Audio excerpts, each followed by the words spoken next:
Wagyang Gilas Pilipinas, Kai Sotto pinatunayan kung bakit siya ang numero 1 big man sa Asia.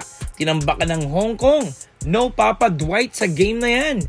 Bakit kaya? Yan ang pag-uusapan natin for today's video.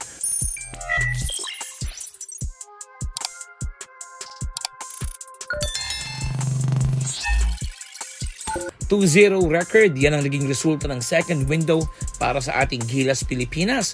At simula pa lamang ito patungo sa mas malaking bagay na gustong maabot ng ating national team.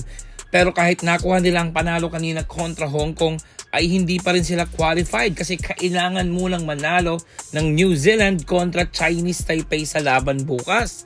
No Dwight Ramos for Gilas sa game na ito, kaya naman maraming mga fans na pumunta sa arena ang medyo na-disappoint panigurado na gustong mapanood ng live maglaro si Papa Dwight. Siguro isa sa mga dahilan dahil hindi naglaro si KQ at si Amos last game, gustong mabigyan ni Coach Tim Cohn ng iba ng chance na makapaglaro dito sa window na to. From the get-go ay talaga namang sobrang dihado ng visiting team na Hong Kong sa atin.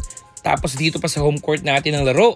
Sa unang kalahating minuto ng first quarter ay medyo nakakadikit pa ng konti ang Hong Kong at nagawa pa nilang makalamang. Pero Gilas players like Abay Junmar and Kai Sotto was just too much for them. Si Abay ang isa sa mga nag-step up sa unang quarter, scoring 6 straight points for them. Sa wakas ay nabigyan na rin ng chance maglaro sina Kevin Kimbao at Mason Amos kanina. Si Amos naka 3 points habang 8 points naman for KQ. Brownlee had a quiet night with 13 points at si Carl Tamayo ang leading scorer ng Gilas with 16. Pero ang isa sa pinaka-highlight at very consistent ay ang ating big man si Kai Sotto with 12 points, 15 rebounds, 2 assists, and 2 rejections. Grabe, ibang klase talagang ipinapamalas ni Kai ngayon. Patunay na sobrang komportable talaga ito sa sistema ni Coach Tim Cohn. Dito ay nabibigyan siya ng chance to showcase his talent.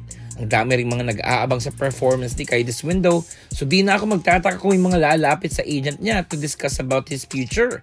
Summer League ang target nila, so I guess hindi na mahihirapan ng Wasserman na maghanap ng tahanan ni Kai para sa Summer League. Isa rin si Kai sa mga candidate for the best player of the second window. Bisitahin yung website ng FIBA and let's vote for Kai Sotto.